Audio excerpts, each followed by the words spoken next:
Olá, sejam todos bem-vindos. Essa é mais uma conversa de política internacional, feita aqui dos estúdios do Jornal Liberal, um encontro que a gente tem tentado fazer semanalmente, sempre trazendo à tona assuntos da atualidade. E hoje a gente tem um convidado muito especial. Nosso entrevistado é o embaixador Alexei Labetsky, embaixador da Rússia no Brasil, desde janeiro de 2021. Embaixador, seja muito bem-vindo. Espero que eu tenha pronunciado seu nome certo.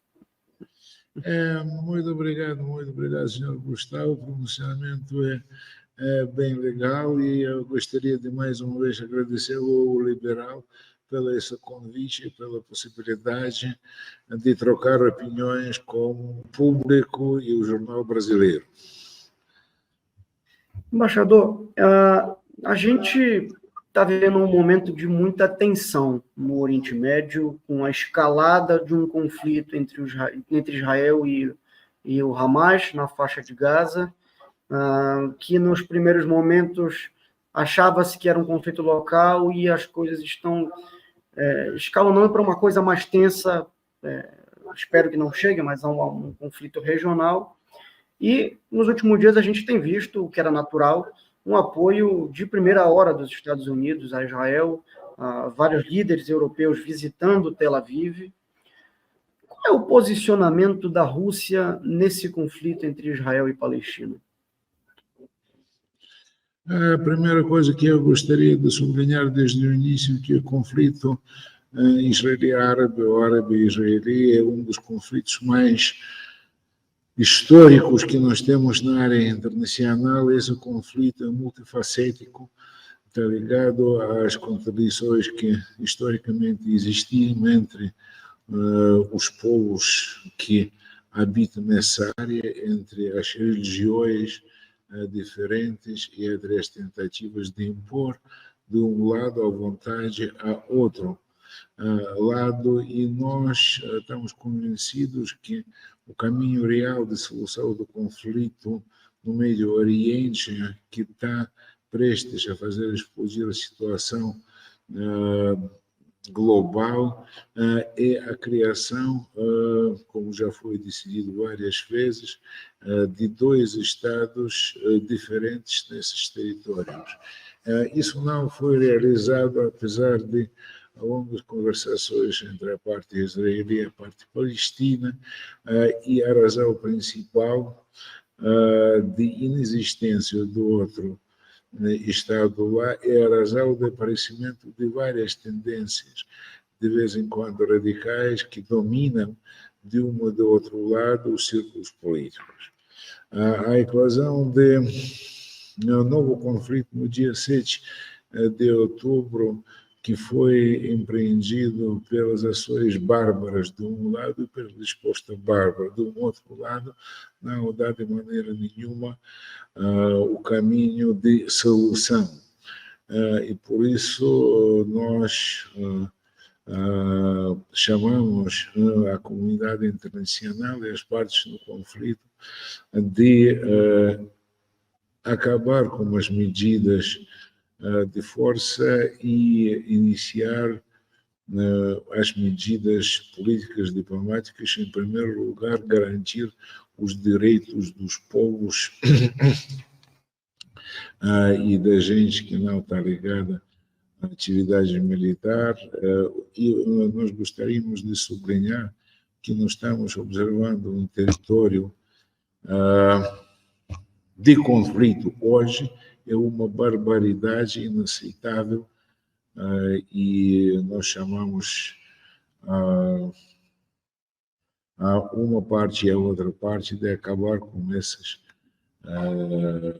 práticas. Para compreender a nossa posição, nós devemos chamar a atenção que a Rússia em si é um país multiétnico, multireligioso, e nós temos muitos judeus que vivem na Rússia, nós temos mais do que 20 mil muçulmanos nativos da Federação da Rússia.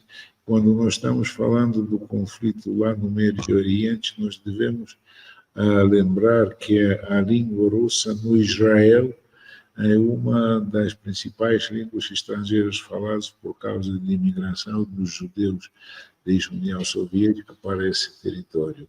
E nós temos muita gente com cidadania russa no setor da Gaza e são as famílias mistas, porque durante os últimos muitos anos nós tivemos boas e sempre continuamos tendo boas relações com os palestinos.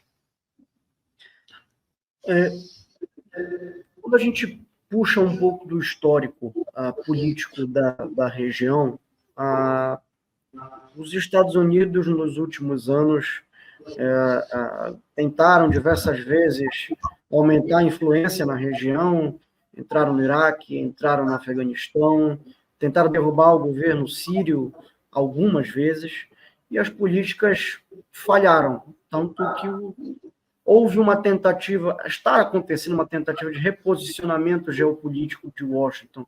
Você acha que agora, com esse conflito, existe uma possibilidade de Washington acabar envolvida mais uma vez em um conflito difícil e urbano, e a Ucrânia acaba ficando de segundo plano?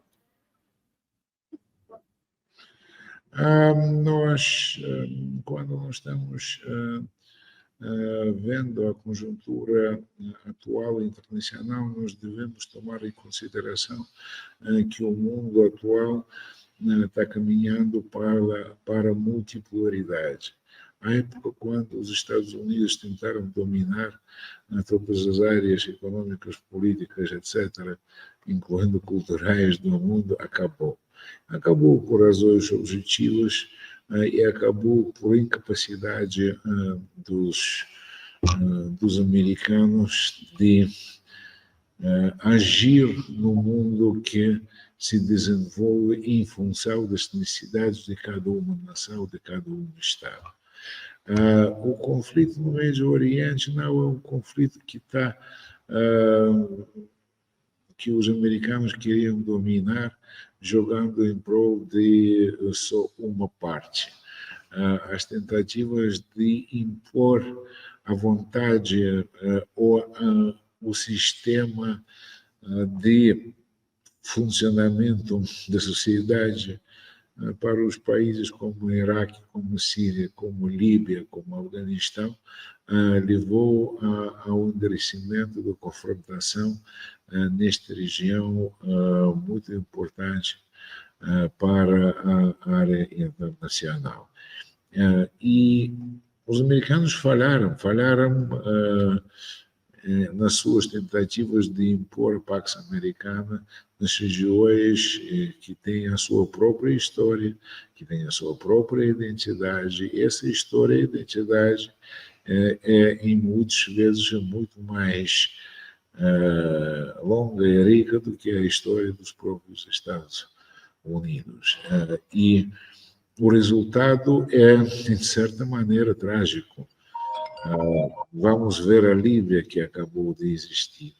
Vamos ver o Iraque, que depois da invasão de início dos anos 2000, 2003, continua sendo um Estado com gravíssimos problemas. Vamos ver o Afeganistão, que agora está dominado pelos talibãs inimigos de Estados Unidos.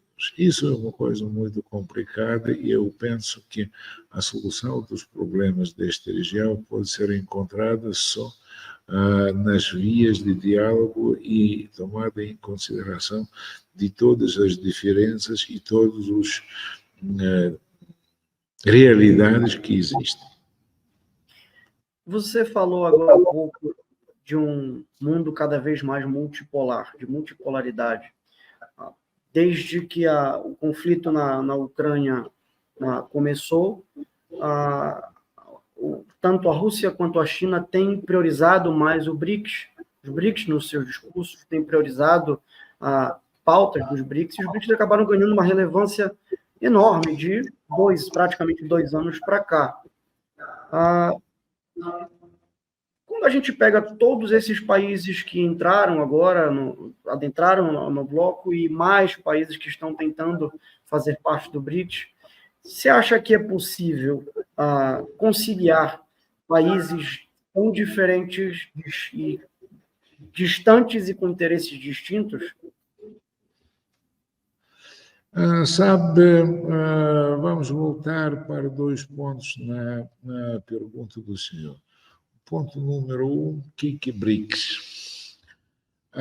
O BRICS é um formato de cooperação que foi criado em função da diversidade dos membros.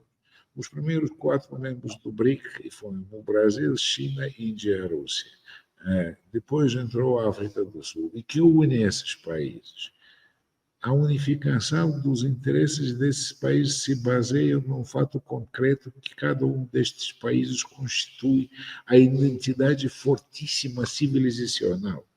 Ninguém pode confundir Brasil como outro país, ninguém pode confundir a Rússia como outro país, ninguém pode confundir a China como outra região do mundo, ou a Índia, ou a África do Sul.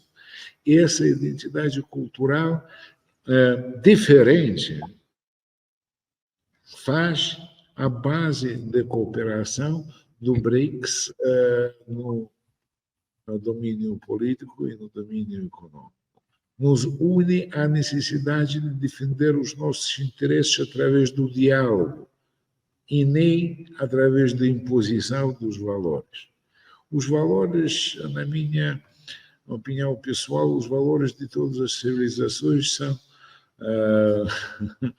universais, seja para as religiões monoteicas, seja para outros tipos de organização da sociedade, mas os valores históricos, culturais e identidade dos países do BRICS permitiram reunir os esforços na consolidação desse grupo. Na Cimeira de Joanesburgo foi tomada a decisão de convidar mais 6 países a ser os membros efetivos, e há muitos outros pretendentes de entrar no grupo. Isso significa que existe a consciência que o BRICS é um formato que se baseia no diálogo, é um formato que se baseia na igualdade, é um formato que se baseia na tentativa de criar as condições iguais para todos os membros, o que nós não verificamos, por exemplo, nas tentativas de impor a vontade de 1 bilhão de ouro aos outros, nas tentativas de fazer voltar os valores da época colonial e neocolonial de ouro aos outros povos e países que sofrem de desnutrição, de subdesenvolvimento, de falta de recursos, de problemas de ensino, etc, etc, etc. Mais uma questão que foi levantada na sua pergunta é a questão de assim chamado conflito da Ucrânia. No ano passado, nós empreendemos a operação especial, que continua sendo até hoje. E o objetivo dessa operação especial é bem claro: garantir os interesses de segurança da Federação da Rússia e dos seus povos e do povo que fala a língua russa, de parar o desenvolvimento descontrolado de ameaças à Rússia. Todas as promessas que foram feitas há 30 anos de que a OTAN, um bloco agressivo do Ocidente, não vai avançar para as fronteiras da Rússia, foram violadas. Isso nos levou a empreender os esforços para garantir a segurança. Dizem muito: hoje nós estamos interessados nos territórios. Nós não somos interessados em territórios. O território é uma coisa que na Rússia existe em abundância. Nós somos interessados em defender os interesses dos povos nossos, do nosso povo que vive nos territórios que reentraram na composição do nosso país, na Crimeia, em Donbass, em Kherson, em Donetsk. E nós estamos defendendo a possibilidade dessa gente de viver e falar na língua materna, de viver e falar como falaram os seus antecessores, suas famílias, os avós, bisavós, etc. Isso é o principal para nós. Entrando na questão da Ucrânia, quando isso começou, eu lembro muito bem, no 24 de fevereiro, muito se especulava na possibilidade de a Rússia atingir os seus objetivos com facilidade e com rapidez, pela diferença desproporcional à época do poder militar russo com o poder militar ucraniano. Logicamente, a Ucrânia não entrou sozinha nesse conflito, mas há alguma expectativa da Rússia de que nos próximos meses talvez consiga atingir seus objetivos? Eu gostaria de fazer algumas observações e corrigir a questão, a pergunta do senhor. A situação Rússia-Ucrânia não começou no 24 de fevereiro do ano. Com certeza, é verdade, isso é verdade. Se o senhor quiser, nós podemos dar início à fase de confrontação para o fevereiro de 2014, quando foi empreendido o golpe de Estado de Kiev, que levou ao poder na Ucrânia os círculos radicais até nazistas, que proclamaram, vamos dizer assim, a luta contra tudo que é russo, língua russa, povo russo, etc., etc., etc., a história comum. Isso foi o início do conflito, e esse conflito, desde o início, foi o conflito armado, porque o novo poder ucraniano tomou a decisão de submeter à pressão militar regiões que não aceitaram o golpe de Estado. Em vez de cumprir os acordos de Minsk, eles começaram a pressão militar. Eu gostaria de fazer lembrar a gente que desde 2014 até 2021, 22, mais de 13 mil pessoas perderam a sua vida no conflito em Donetsk e Lugansk. Eu gostaria de fazer lembrar que até hoje ninguém puniu a gente que queimou em Odessa mais de 50 ativistas pró-russas. Eu gostaria de fazer lembrar que toda a política interna do poder que chegou em Kiev em 2014 foi orientada pelos valores nazifascistas. Eu gostaria de fazer lembrar que o poder atual da Ucrânia glorificou os adeptos de Adolf Hitler como os heróis nacionais, como Bandera e Shushkevich. Eu gostaria de fazer lembrar que os membros das divisões do SS de hitlerismo se tornaram heróis nesse país, isso não é aceitável. Quando aparecem as falas ou especulações que ou foi considerado que isso será feito em pouco tempo para conseguir os objetivos. Sim, quando a operação especial se iniciou lá na Ucrânia, foram empreendidas as medidas políticas, diplomáticas, foram realizadas 4 negociações de paz, seja em Bielorrússia, seja em Turquia, quando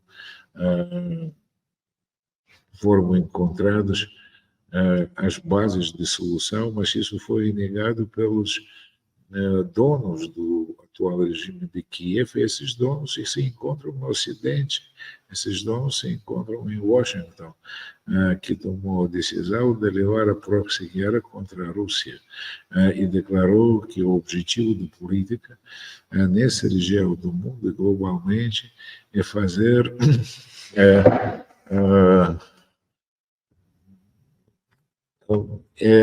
vencer a Rússia, que é impossível. Foram tomadas as sanções ilegais contra o nosso país em todos os domínios e foram iniciados, até hoje continua sendo efetivo, o envio de material bélico para o regime fantoche da Ucrânia e, de facto, os ucranianos se tornaram os soldados do Ocidente. Pronto.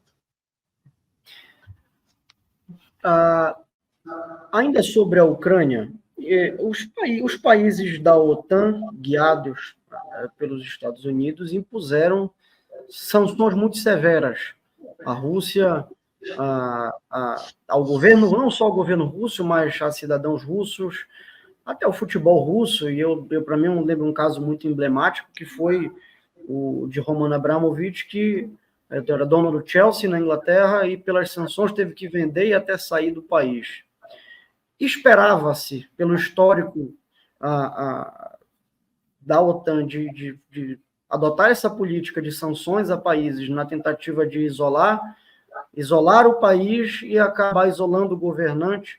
Essa tentativa não deu certo na Rússia. Os resultados foram muito abaixo do esperado. Como é que a Rússia conseguiu driblar essa política de sanções tão severas aplicadas pelo Ocidente ou no país? Sabe, isto é uma questão muito boa, a pergunta por si é boa. Se nós voltarmos para os fatos históricos de história, por exemplo, do século XIX, nós devemos lembrar que a política de sanções do Império Napoleônico contra a Inglaterra levou à ruína completa do Império Napoleônico. A blocada continental empreendida pelo Napoleão contra a Inglaterra resultou em quê? Em queda do poderio da França. Quando as sanções e contra-sanções e tudo que foi empreendido ilegalmente pelo Washington e pela Europa, o efeito foi bem ao contrário de pretendido. Sabe por quê? Porque aplicando as sanções contra a Rússia, por exemplo, um domínio econômico, eles pensaram que a economia vai cair, esquecendo que as sanções no tempo soviético, nós temos certa experiência de viver abaixo das sanções do tempo soviético. No tempo moderno, quando a economia planificada foi substituída pelo sistema da economia do mercado, as sanções, de um lado, fecharam, do outro lado, abriram um mercado mais largo para os empreendedores russos. Outra coisa é a realidade moderna, quando a economia do Ocidente é uma parte da economia mundial e nós temos grandes centros econômicos nas outras partes do mundo, como China, como Índia, como a América Latina e como a África, que não implicaram as sanções, e nós estamos desenvolvendo a cooperação com esses novos centros em vez da Europa e dos Estados Unidos da América. E outra coisa que é bem notável na Rússia é que a falta, por exemplo, dos produtos europeus foi substituída pela produção massiva dos mesmos produtos na Rússia pelos empresários russos. Eu gostaria de dizer que, de certa maneira, as sanções foram o impulso para o desenvolvimento econômico da Rússia, e este ano nós temos o positivo por 2,5%, 3% de crescimento de PIB, ao contrário do que nós estamos verificando na Europa. E essas sanções, em primeiro lugar, levaram aos nossos adversários de rever as suas orientações econômicas, que foi muito difícil, porque a Rússia foi um dos grandes fornecedores dos artigos base necessários para energia, para produção agrícola e para assim chamada passagem de economia baseada na produção de energia proveniente dos meios fósseis para meios verdes. Então, os próprios autores das sanções não conseguiram calcular os efeitos destas sanções às economias próprias, que levou aos efeitos nefastos para, como eu já disse, aos países europeus. É assim, e que nós estamos trabalhando nas condições novas. É sim em que nós devemos restabelecer os novos sistemas logísticos, os novos sistemas de seguros, os novos sistemas de pagamento, mas isso é possível.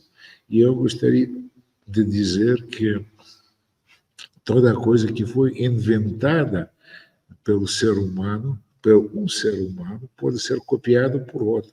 Isso é muito mais fácil que nós estamos observando hoje. A política americana, ela... Uma vez eu assisti uma entrevista do presidente Putin, e ele disse que muitos candidatos nos Estados Unidos, quando saem da eleição, conhecem a burocracia americana e entendem que as promessas eleitorais esbarram muitas vezes na burocracia. Mas a gente viu uma mudança, na minha opinião, grande de comportamento entre o ex-presidente Donald Trump e o atual presidente Joe Biden em relação à Rússia. Donald Trump tinha alguma relação com o presidente Putin. Já Biden, desde que assumiu o governo, seu plano de governo colocou a Rússia como uma ameaça. Há uma expectativa de que, caso o Donald Trump volte ao poder, as relações com os Estados Unidos podem melhorar, os canais diplomáticos podem ser um pouco menos hostis? Sabe, eu não gostaria de fazer as previsões sem as bases sólidas para o resultado das eleições na América. Isso é o assunto interno americano.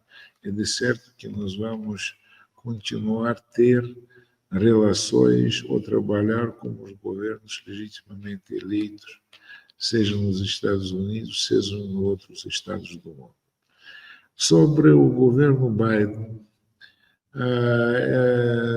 eu gostaria de fazer lembrar a gente que, se nós olharmos para a história do nosso relacionamento com os Estados Unidos, eu gostaria de dizer que eu encontrei os materiais e até os vídeos da visita do senador Biden para a União Soviética e o seu encontro com então presidente do Conselho da Federação da União Soviética, que foi Andrei Gromyko.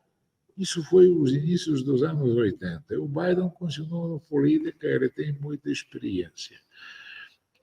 E as nossas relações com um ou outro governo dos Estados Unidos estão determinados nem pela personalidade, mas sim pelos interesses de um ou de outro país. E as tentativas de tratar os seus interesses como os interesses de acabar com o parceiro, acabar com o adversário, resultaram na política americana que nós temos hoje. E, infelizmente, os elites americanos estão convencidos que eles são os melhores, que não corresponde de maneira nenhuma à realidade. Eles estão esquecendo os seus problemas, estão esquecendo a necessidade de dar solução a 1.000 milhões de questões. Pronto, eis assim. A gente vai se encaminhando para a parte final da entrevista, embaixador. Belém será sede da COP em 2025. A COP 30 será aqui, na capital paraense. E os olhos do mundo vão se virar para a região norte para debater meio ambiente na Amazônia. Existe uma possibilidade do presidente Putin vir até Belém? E como é que a Rússia enxerga a Amazônia como parte da diplomacia brasileira? Sabe, eu não gostaria de fazer as previsões para 25, se não me engano, a Cimeira de Belém será no 25. Isso já é bom tempo que nós temos em frente. Em 2024, nós vamos ter os eventos ligados à presidência brasileira no G20, e nós vamos ter os eventos ligados à presidência russa no BRICS, o que prevê que os líderes pretendem visitar um ou outro país. Quando a política brasileira à Amazônia, é bem claro que a Amazônia tem um valor muito importante para o desenvolvimento soberano do Brasil, e a solução de todos os problemas nesta região é a parte, vamos dizer assim, muito importante da política interna, da política social, econômica e ecológica, e toda a gente compreende que os pulmões de planeta ficam, inclusive nesta região, e nós devemos cooperar, ajudar e assistir a todas as medidas tomadas pelo governo brasileiro para dar solução a todo o complexo dos problemas amazônicos.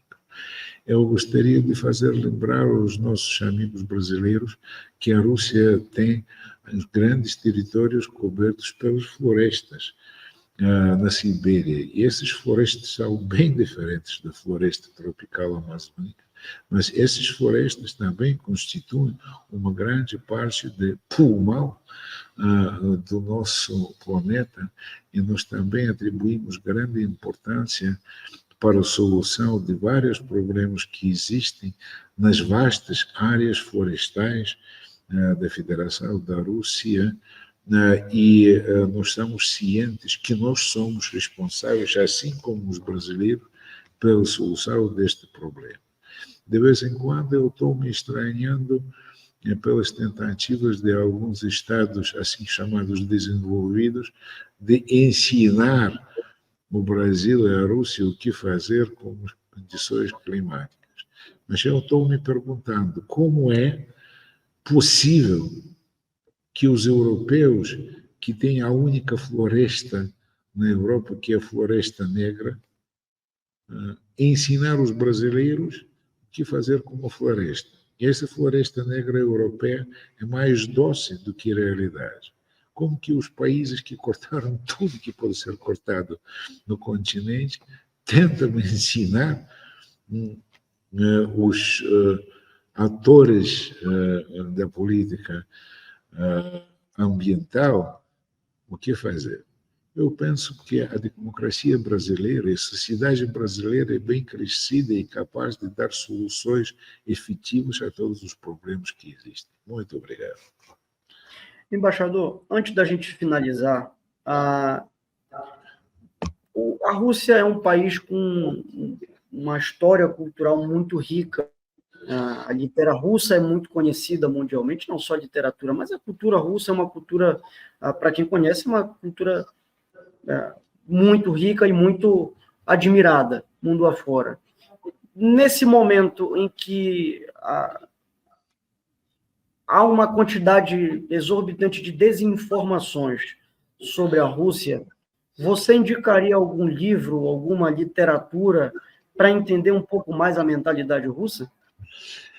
Sabe, eu penso que a literatura russa é uma parte integral, nem só a literatura, mas a cultura russa é uma parte integral da herança da humanidade que nós temos, mas para os que estão interessados em atualidade russa, em bases em que foram criadas os pensamentos atuais, por exemplo, quando há a situação na Ucrânia, eu aconselho de ler a obra de escritor do século XIX, que foi Gogol, Taras e Bulba, para compreender o que se passa e o que será.